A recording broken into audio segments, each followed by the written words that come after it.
Continuamos hoy estudiando el capítulo 18 del Evangelio según San Juan, y en nuestro programa anterior dejamos a Jesús hablando con los soldados y demás multitud que había llegado juntamente con Judas para arrestarle. Y vimos cómo Jesús majestuosamente se adelanta y les pregunta que a quién buscan. Ellos le responden, a Jesús Nazareno. Entonces les dice, yo soy. Ahora destacamos el hecho de que esta multitud le llama Jesús Nazareno. No le tributan la majestuosidad que pertenece a él. Rehúsan llamarle el Cristo, pero está bien.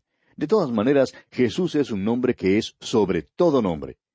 El día viene cuando aquellos en la tierra y aún debajo de la tierra, en el mismo infierno, se arrodillarán ante Jesús Nazareno. Pero ahora esta multitud no le confesará como el Salvador, como el Cristo, como el Hijo del Dios vivo. Y continuaremos hoy leyendo el versículo 6 de este capítulo 18 de Juan. Cuando les dijo, yo soy, retrocedieron y cayeron a tierra. Esta multitud no le conocía. Lo más extraño de todo es que en el principio Judas no le conoció. Ahora, ¿por qué no le conoció Judas? El apóstol Pablo nos responde en su segunda carta a los Corintios, capítulo 4, versículos 3 y 4, diciendo, pero si nuestro evangelio está aún encubierto, entre los que se pierden está encubierto, en los cuales el Dios de este siglo cegó el entendimiento de los incrédulos, para que no les resplandezca la luz del evangelio de la gloria de Cristo, el cual es la imagen de Dios. Se nos dice también que el hombre natural no percibe las cosas que son del Espíritu de Dios y no las puede entender porque se han de discernir espiritualmente. Y creemos que Judas no le conoció porque Cristo se paró allí como el Señor de la gloria. Usted recordará que al comienzo de este Evangelio de Juan, allá en el capítulo 1, versículo 14, el apóstol Juan dice, y aquel Verbo fue hecho carne, y habitó entre nosotros, y vimos su gloria, gloria como del unigénito del Padre, lleno de gracia y de verdad. Aun en esta hora oscura, cuando se entregó como el Cordero de Dios que quita el pecado del mundo, reveló su deidad. Y entonces los que habían venido para arrestarle, retrocedieron y cayeron a tierra. Reveló a estos hombres que él estaba en completo control de la situación y que no le podían arrestar sin el permiso de él. Ahora no cayeron para adorarle. Retrocedieron y cayeron en temor y en consternación. Creemos que por un momento hubo allí confusión completa cuando retrocedieron y cayeron a tierra.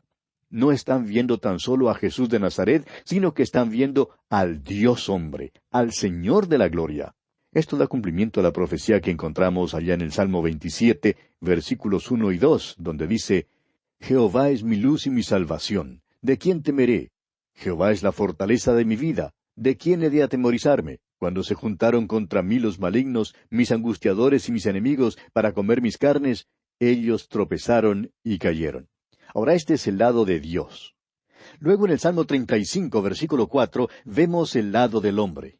Dice allí, sean avergonzados y confundidos los que buscan mi vida, sean vueltos atrás y avergonzados los que mi mal intentan. Luego, escuche usted en el Salmo 40, versículo 14, que dice, sean avergonzados y confundidos a una los que buscan mi vida para destruirla. Vuelvan atrás y avergüéncense los que mi mal desean. Amigo oyente, ¿a quién ve usted? ¿Sabe usted quién es? El inconverso no le conoce. Los hombres aún pueden leer la Biblia y ser muy religiosos y muy morales, y todavía no ven que Jesús Nazareno es el Cristo, el Hijo del Dios vivo. Continuemos ahora leyendo los versículos 7 al 9 de este capítulo 18 de San Juan. Volvió pues a preguntarles, ¿a quién buscáis? Y ellos dijeron, a Jesús Nazareno. Respondió Jesús, os he dicho que yo soy.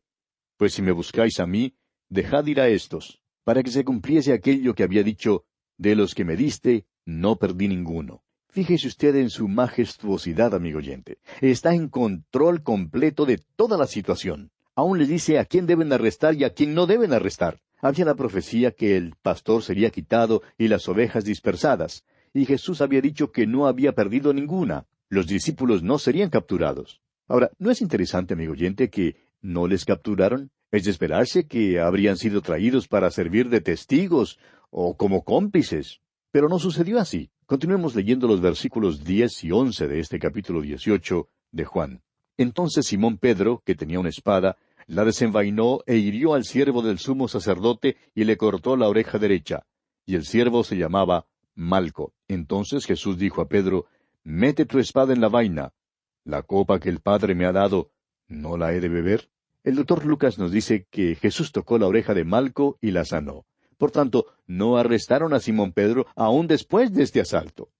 Jesús había llamado a sus discípulos sus amigos, y debían dejarlos ir libres. Enfoquemos ahora nuestra atención solo por unos instantes en Simón Pedro, aquel pobre pescador y sin estudios avanzados. Probablemente se sentía acongojado por dentro. Había preguntado al Señor por qué no podía ir con él a donde él iba. Había dicho que entregaría su vida por el Señor y hablaba en serio. Pero el Señor le había dicho que él no se conocía y que negaría aquella misma noche a su Señor. Es tan fácil conseguir que los cristianos se dediquen y que se dediquen de nuevo al Señor. Simón Pedro habría pasado adelante para entregar su vida en toda invitación y habría sido sincero. El problema, amigo oyente, es que no podemos producir esto por nuestra propia fuerza. Esta también fue la experiencia del apóstol Pablo. Él dijo que el querer estaba en él, pero que no hallaba cómo hacerlo. Es sólo el poder del Espíritu Santo que puede producir la vida que es entregada a Cristo. Creemos que Pedro se sentía atribulado interiormente y pensaba, yo sí moriré por él. Ahora, Pedro es un buen pescador. Puede tirar una red con pericia, pero no es un buen espadachín. Le cortó la oreja al siervo del sumo sacerdote, aunque quizá lo que quería era cortarle la cabeza. Nuestro Señor le manda entonces a Pedro a que meta su espada en la vaina porque él se está entregando en manos de sus apresadores. Se está preparando, como él dice, para beber la copa que su Padre le ha dado. Hay varias copas que se mencionan en las Escrituras. Hay la copa de la salvación. Leemos de ella allá en el Salmo 116, versículo 13, donde dice, «Tomaré la copa de la salvación e invocaré el nombre de Jehová». Luego tenemos la copa de consolación. En Jeremías 16, 7 leemos, «Ni les darán a beber vaso de consolaciones por su padre o por su madre». Cuando hablaba de la bondad del Señor, David dice allá en el Salmo 23, versículo 5, «Mi copa está rebosando». Esta copa que nuestro Señor había de beber le fue dada por el Padre. Fue una copa terrible, y Jesús oró allá en Getsemaní que si fuera posible, la copa pasara de él. Esta es la copa de juicio. La bebió por nosotros en la cruz. Todos aquellos que vuelven la espalda a Jesucristo han de beber ellos mismos aquella copa de juicio.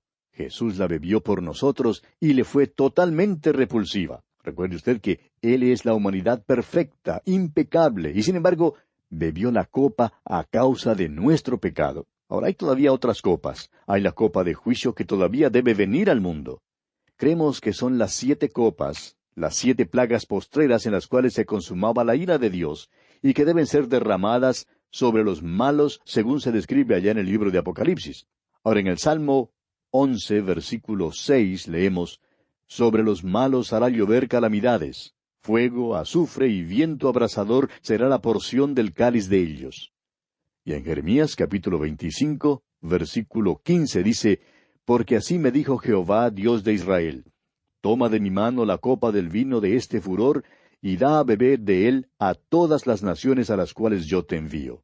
Jesús dijo, «La copa que el Padre me ha dado, ¿no la he de beber?». No hay ninguna buena voluntad que sea mayor que esa, amigo oyente. No nos engañemos pensando que el Salvador hizo esto de mala gana. El escritor a los Hebreos nos dice en el capítulo 12 de su carta, versículo 2, «El cual por el gozo puesto delante de él sufrió la cruz, menospreciando el oprobio, y se sentó a la diestra del trono de Dios». Bien, volviendo ahora al capítulo 18 del Evangelio según San Juan que estamos estudiando, leamos los versículos 12 hasta el 14. Entonces la compañía de soldados, el tribuno y los alguaciles de los judíos, prendieron a Jesús y le ataron, y le llevaron primeramente a Anás, porque era suegro de Caifás, que era sumo sacerdote aquel año. Era Caifás el que había dado el consejo a los judíos de que convenía que un solo hombre muriese por el pueblo. Las autoridades religiosas fueron las que conspiraron todo esto y tenían miedo al pueblo. Es por eso que nuestro Señor salió de la ciudad. Pero ahora se ha mostrado y prosigue en su majestuosidad y en su gloria. Le prendieron y le ataron, aunque eso no era necesario. Él es el Cordero que fue inmolado desde el principio del mundo. No abrirá su boca, dice la Escritura, como oveja delante de sus trasquiladores, enmudece y no se opone. Ahora le llevaron primero a Anás, y notemos que solo Juan nos da ese detalle. Y esto nos conduce a pensar que al parecer Juan estaba en alguna posición para ver algo que los otros no veían. Anás era el sumo sacerdote y probablemente se había quedado en los cuartos del palacio del sumo sacerdote. La historia secular testifica que Anás era uno de los sumos sacerdotes más inteligentes, más audaces y también más satánicos de todos. Caifás actuaba oficialmente frente al gobierno romano, pero la verdadera cabeza del grupo religioso era el viejo Anás. Creemos que era el verdadero líder, un político que sabía cómo manejar a Roma. A nuestro parecer, él fue quien conspiró en el arresto y el juicio de Jesús y la crucifixión. Todo el juicio fue una farsa, y creemos que la mano de Anás operaba detrás de todo eso. La llevaron, pues, primero a Anás. ¿Qué injusticia se ha hecho con los judíos a través de los siglos? Les han culpado por los crímenes de tales hombres como Anás, Caifás y Pilato. No somos responsables de los crímenes de alguien solo porque él sea compatriota nuestro. Hay quienes por siglos han llamado a los judíos los asesinos de Cristo, y esto ha sido la base del antisemitismo en Europa. Ellos no son más responsables que los gentiles. En el análisis final, todos nosotros somos responsables de la muerte de Jesús. Él murió por los pecados del mundo. No se debe señalar con el dedo a ninguna raza o grupo de gente. Ahora, el versículo 14 nos explica que Caifás, el sumo sacerdote, tenía esta creencia que si un hombre moría por el pueblo, protegería a los judíos contra Roma. Creemos que Juan incluye esto aquí para mostrarnos que ya había sido predeterminado que el Señor Jesús debía morir. Ya habían decidido eso. El viejo Anás conocía los detalles y le necesitaban para inventar una acusación contra Jesús que resultara en la pena de muerte. Una acusación que fuera válida ante las autoridades romanas. El juicio, pues, no fue nada más que una farsa. Ahora, en los versículos 15 al 18, tenemos la primera negación de Simón Pedro. Leamos el versículo 15. Y seguían a Jesús Simón Pedro y otro discípulo. Y este discípulo era conocido del sumo sacerdote y entró con Jesús al patio del sumo sacerdote. Es obvio que aquel otro discípulo era Juan. Al parecer, Juan gozaba del favor de ellos en Jerusalén, y esto lo colocó en posición de poder obtener un pase para que entrara otro. Ahora queremos que usted vea que al parecer Juan era conocido en estos círculos, y que el hecho de que Juan entrara allí no constituía ninguna tentación para él. Fue fatal que Simón Pedro entrara allí. Se paró fuera con los soldados, y Juan recibió permiso para que Simón entrara en la corte interior. Y queremos que usted vea este pequeño juego escénico en el palacio de Caifás. Continuemos leyendo el versículo 16 de este capítulo 18 de Juan. Mas Pedro estaba fuera, a la puerta. Salió pues el discípulo que era conocido del sumo sacerdote, y habló a la portera, e hizo entrar a Pedro. Amigo oyente, permítanos decir lo siguiente. Usted no tiene ningún derecho a obligar que otro hermano acepte sus ideas en cuanto a la separación. Es posible que otro hermano vaya a donde usted no puede ir. Fue malo que Simón Pedro entrara allí, pero no fue malo para Juan.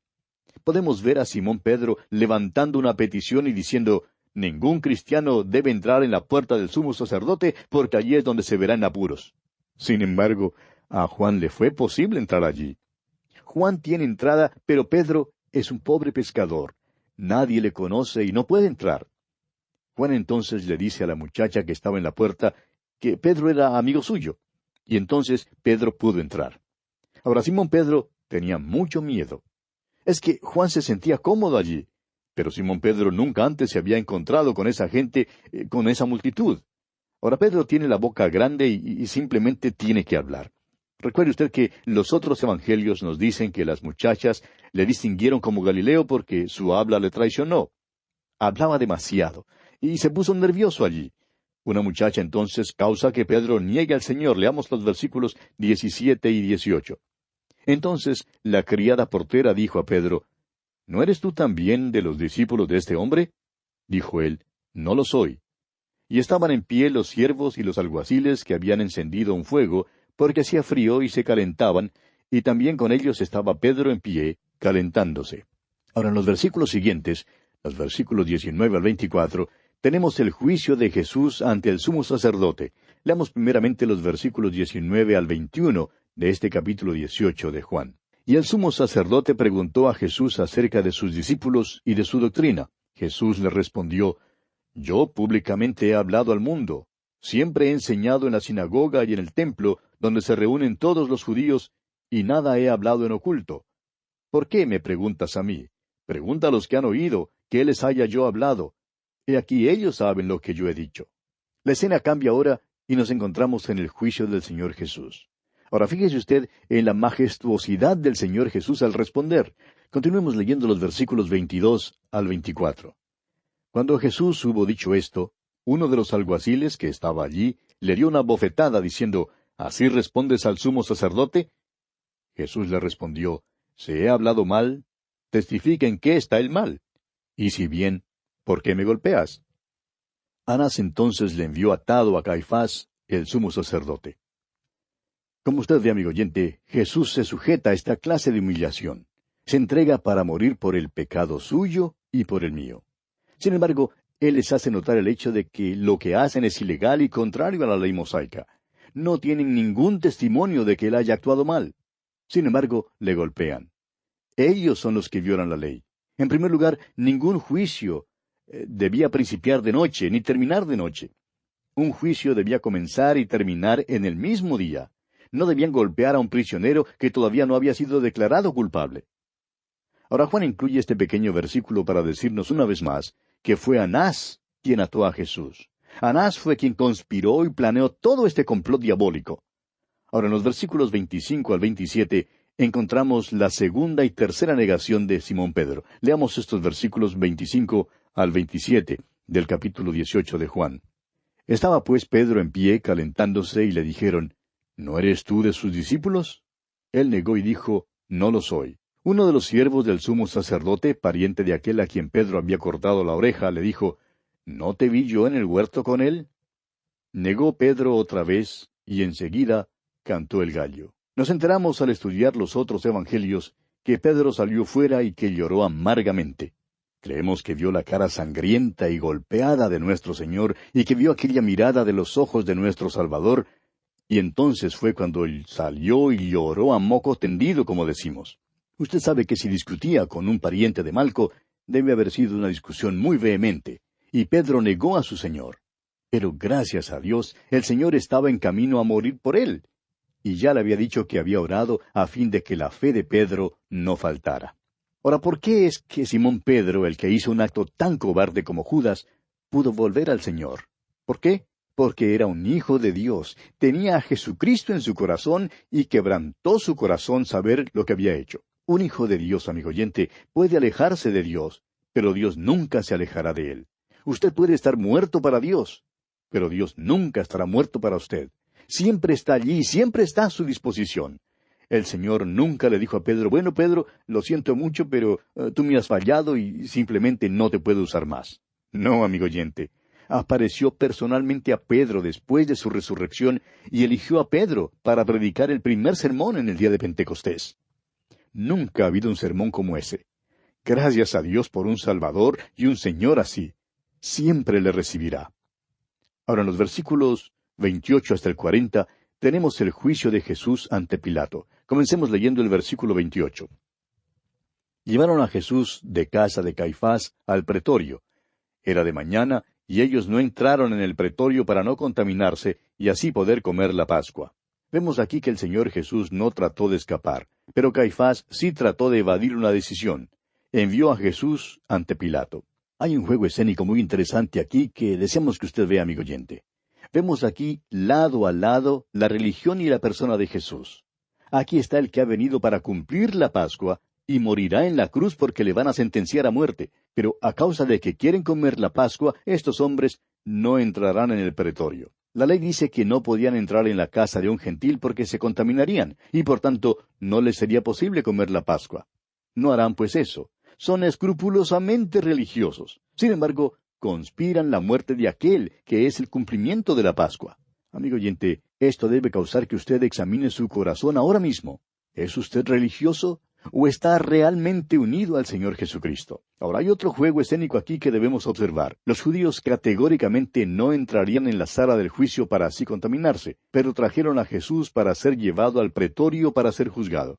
Hay pues mucho cambio de escena en este drama, desde afuera hasta adentro. Obsérvele usted. En el versículo 29 dice, salió Pilato a ellos. En el versículo 33, entonces Pilato volvió a entrar en el pretorio. Versículo 38, y cuando hubo dicho esto, salió otra vez a los judíos. Luego en el capítulo 19, versículo 1, así que entonces tomó Pilato a Jesús y le azotó. En el versículo 4, entonces Pilato salió otra vez. El versículo 9, y entró otra vez en el pretorio. Y en el versículo 13, llevó fuera a Jesús. En realidad, a Pilato no le gustaba Jerusalén. Le gustaba más bien Cesarea, ciudad que quedaba en la costa del mar y que tiene una playa bella. Durante la fiesta salía de Cesarea y llegaba a Jerusalén trayendo con él los soldados. Puesto que era gobernador romano, era responsable de guardar orden en ese tiempo, cuando los judíos se reunían de todas partes, y es por eso que en este tiempo estaba en Jerusalén. Y bien, vamos a detenernos aquí, amigo oyente, porque nuestro tiempo ha tocado ya a su fin. Continuaremos, Dios mediante, considerando este aspecto del juicio de Jesús ante Pilato en nuestro próximo programa. Hasta entonces, pues, que el Señor le bendiga abundantemente.